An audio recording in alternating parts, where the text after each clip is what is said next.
Yep, that's exactly right. Yep. So money goes into the bucket, and then we use the bucket to acquire and improve properties. And then we exercise a cash out refi that puts money back in the bucket, right? So then we take that bucket and give it back to investors. And then investors have all of their money back, but we haven't sold the property, right? We have our equity in the property together. And then we split all of the profits for an indefinite time period in the future, 50-50. And in future years, about every 3 to 7 years, depending on how the market's behaving, you can do future cash out refis as the properties continue to grow in value, or maybe you have subsequent renovations, like you have a phase 1 renovation, a phase 2, on and on. But yep, that's exactly right. We've never sold a single thing. This is the Money Seed Podcast, where we discuss all things investing, plain and simple, the way it should be.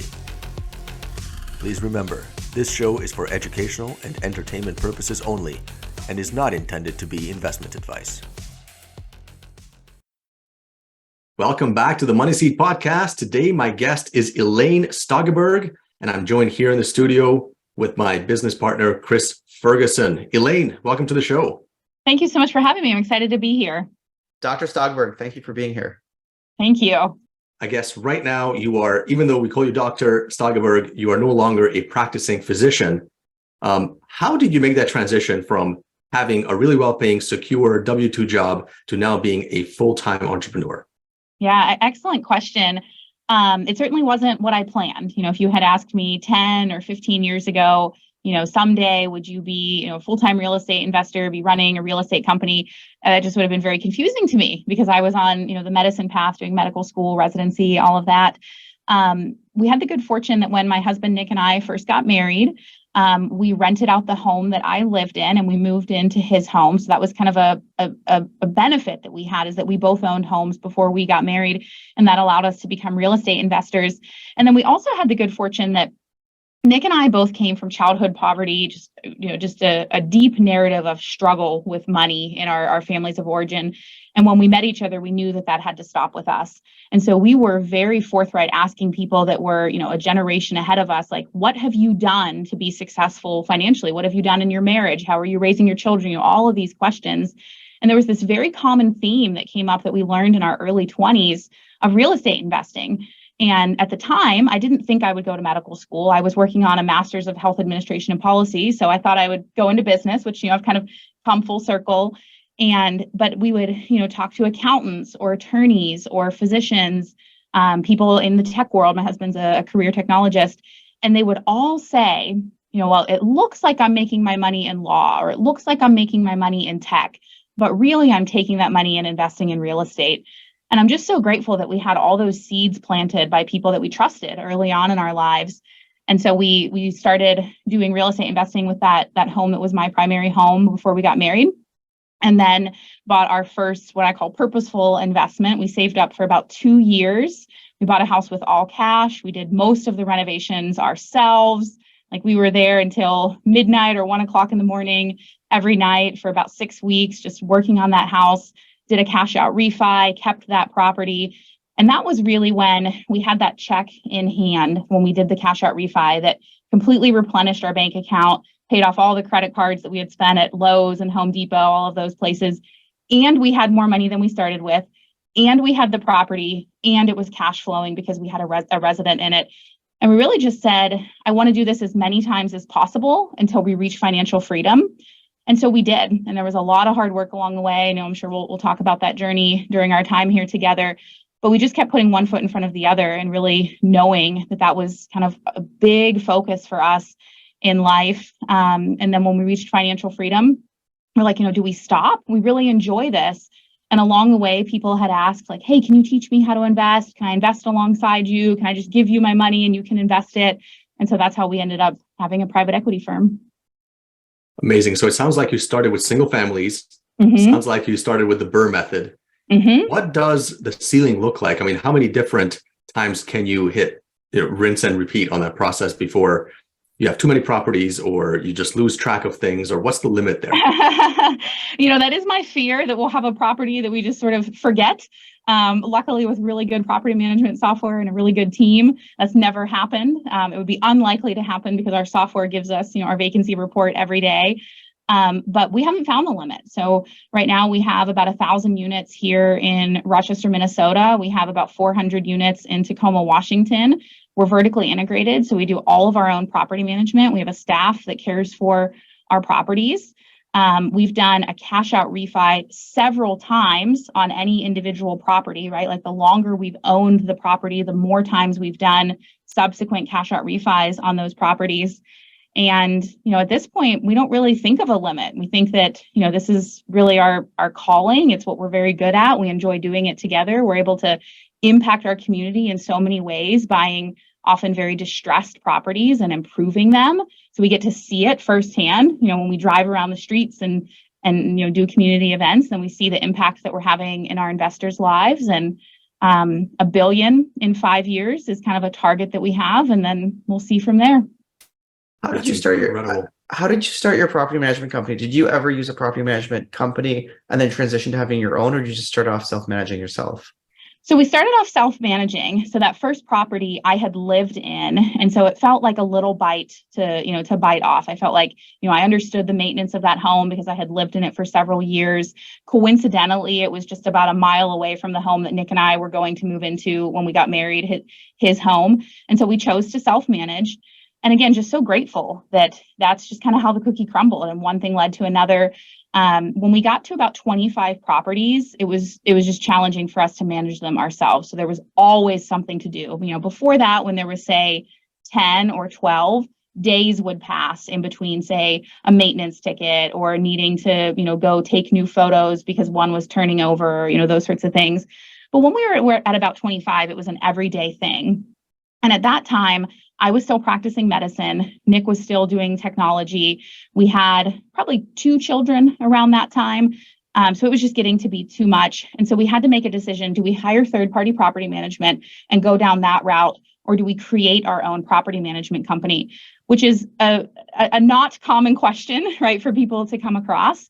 But we just believed so strongly that operations was really where the extreme majority of our wealth was coming from, that we were doing our own renovations, we were overseeing all of that, we were doing our own management, very careful with resident selection, maintenance, all of the things that go into making a real estate investment profitable.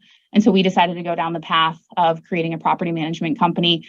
Again, not something that we, planned years in advance. It was really a decision kind of born out of pain of, hey, we need help. We're always getting phone calls. We're always doing these real estate errands. It's too much for us now. So let's hire someone and build this company. And then just one thing led to another. And today we have a staff of over 40 managing all these units.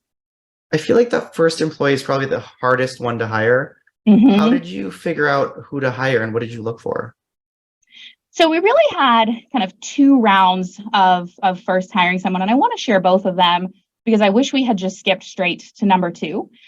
So the first person that we hired was just a very part-time 1099. This person was a stay-at-home mom, had some interest in real estate investing, and we were so afraid, or at least I'll say I was so afraid. I think my husband always had more of a kind of a business sense for building this than I did. But I was so afraid about that additional cash outlay and just really focusing on the scarcity of it.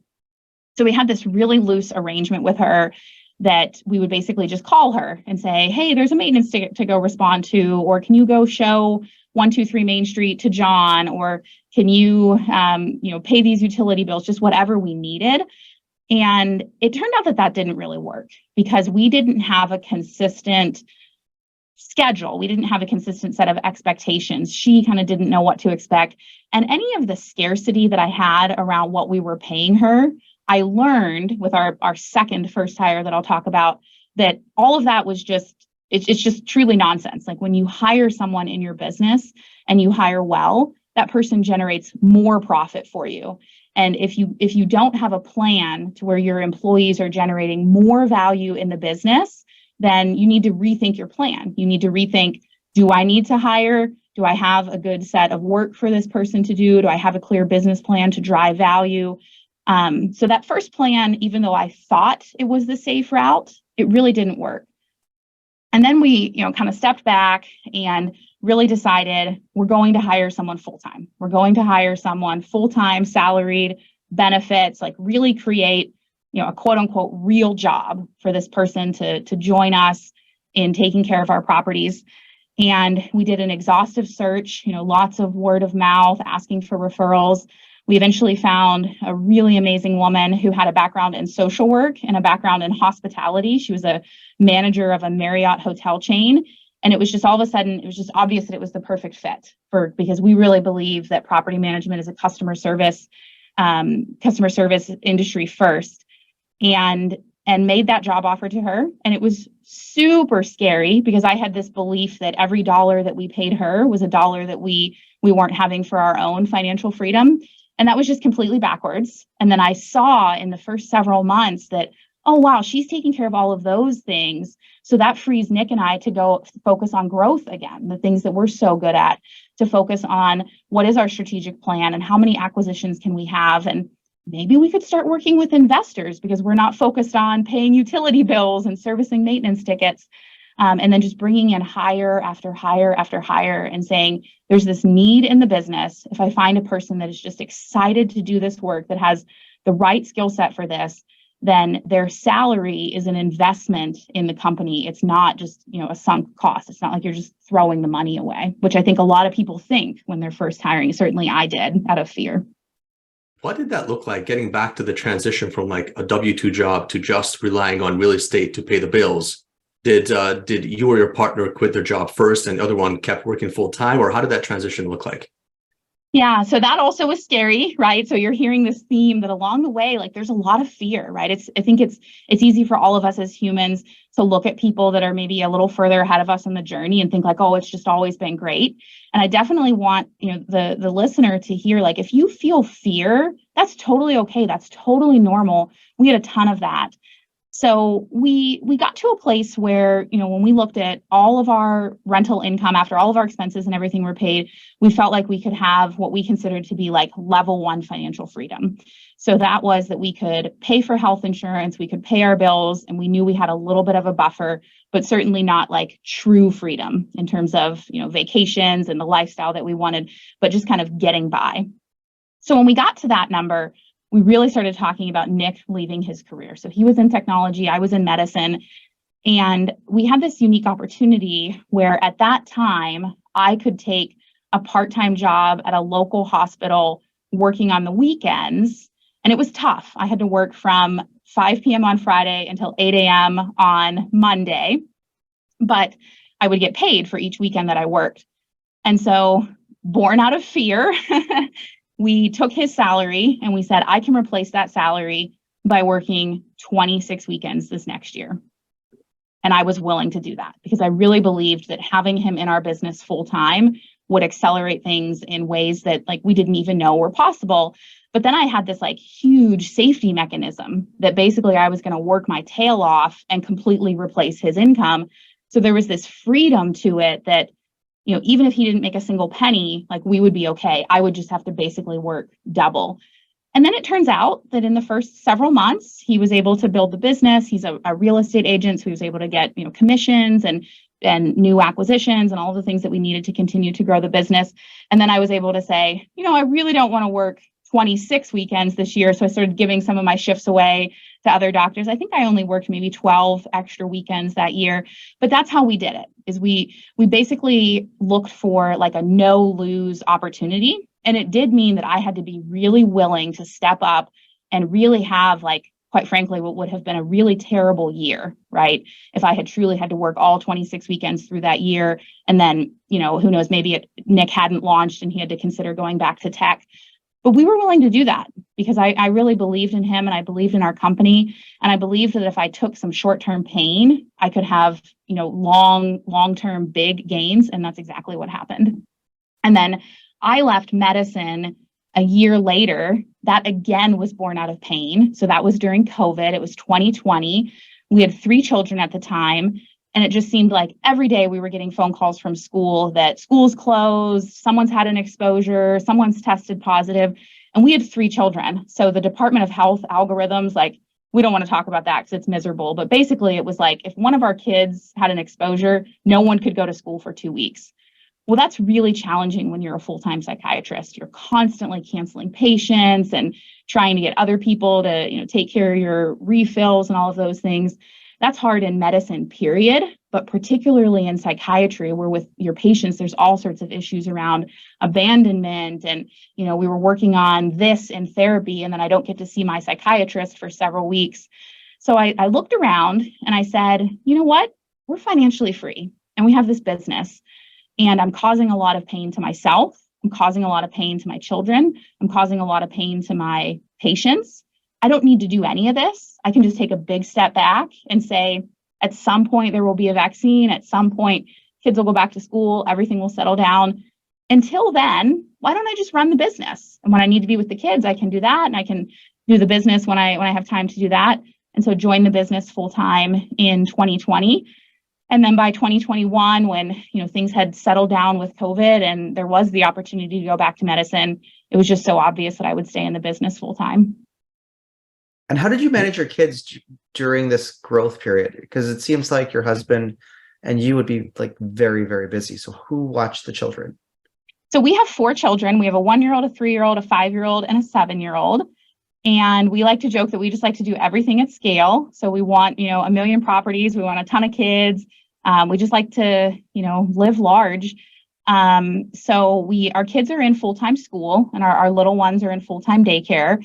Through that period with COVID, we had that buffer that, I would work from home, or we would bring them into, our own office because we weren't exposed to anyone else except our own family, or he would watch them or I would watch them. So that was a bit of a challenge in that, 2020, early 2021 period when COVID was really raging. But today our kids are in full-time school, full-time daycare. We have a full-time nanny and household manager. Really believe that as entrepreneurs, we should be outsourcing as much as we can at our home as well, so that our home is taken care of by our nanny, our household manager, and then I can be here in the business. My husband can be here in the business. So really just applying the same leverage skill set that we have in the business to our family life as well, so that we're either working or when we're home with our kids, we're solely focused on our kids. They have our undivided attention. We're not worried about dishes or laundry or those sorts of things. We have our nanny taking care of all of that.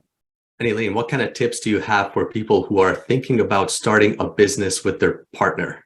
Nick will say, which I think is really true, when you do business with your partner, there's no such thing as like an okay day. Every day is either like really amazing or really bad. And so you train yourself to figure out, how can I have a really amazing day? Because no one wants to have terrible days over and over and over. And I think there's a lot of truth to that, right? Because there's just so much more emotion when you're in an intimate relationship with someone and raising children with them and living with them and then with them all day in the office. So a lot of the principles that Nick and I live by are really putting the other person's needs first. And, I'll wholly admit that I learned that from Nick. He just wakes up every day and he asks me, what's the number one thing on your mind? And what can I do to serve you? Well, when someone asks you that every day for a few years, you start to think, I need to ask him that when I wake up in the morning. And if you just live in that paradigm, I wouldn't say it's effortless, but it's pretty close. And just, constantly checking in with each other of, how do you feel about this? What are your plans here? What would a perfect day look like for you? What would a perfect deal look like for you? Where do you see the business going? What do you want the structure of our schedule to look like today? And just knowing that, when there's 2 strong players, you can fight each other, right? Or even go just a little bit apart, but then you're quickly diverging, or you can just constantly be checking in to making sure that you're staying in lockstep with each other.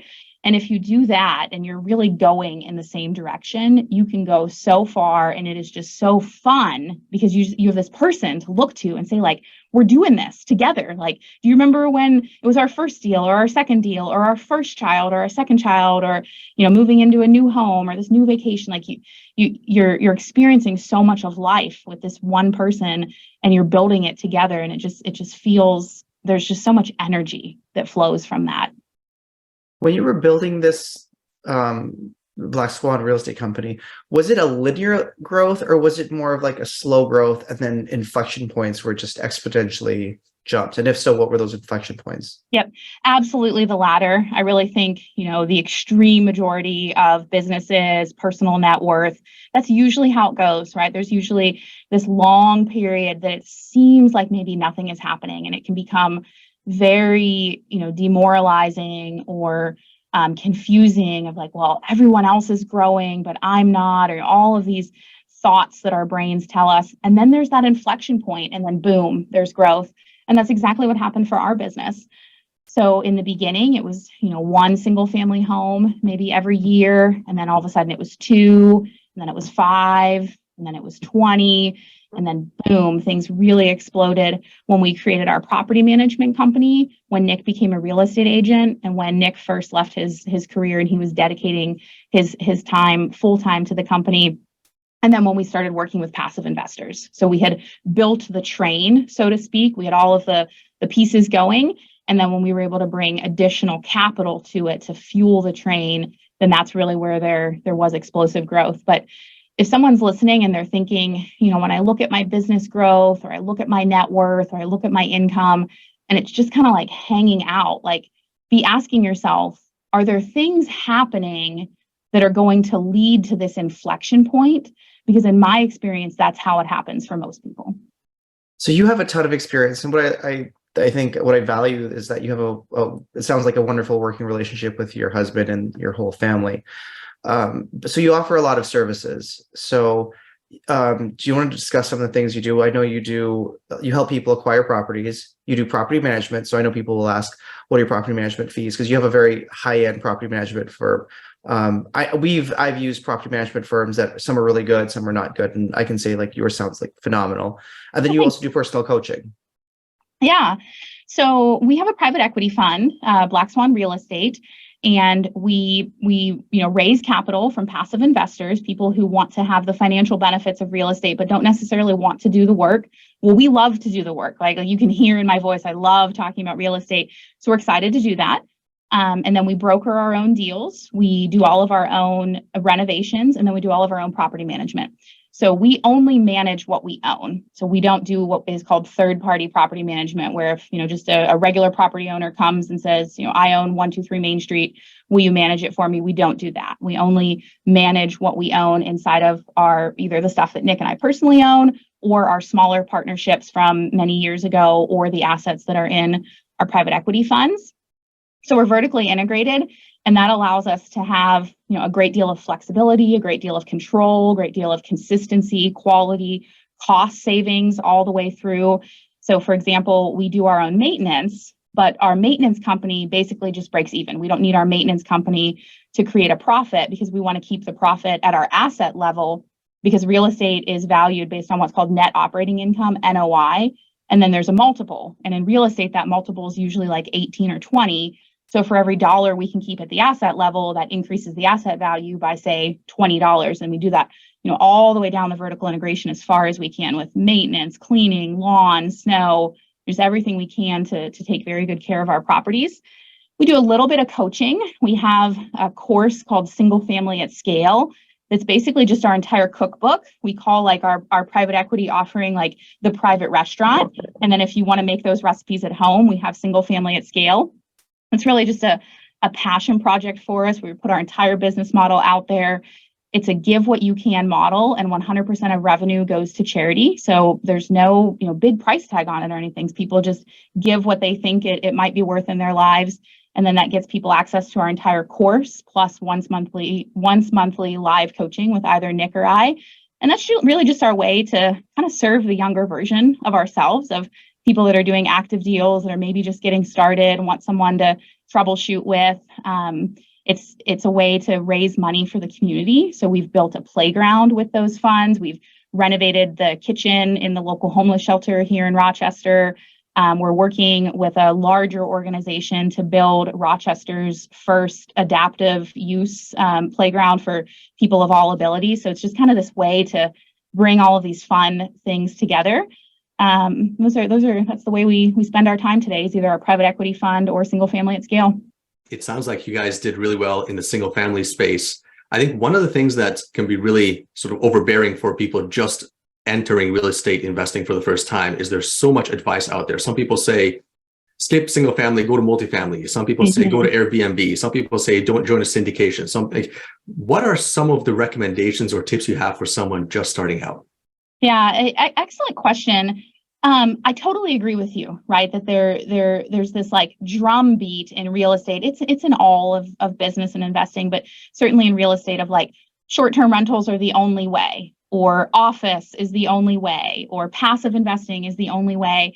And like the truth of that is none of that's true, right? We're all these unique human beings. There's 7 billion human beings on earth. That means there's 7 billion ways to do things.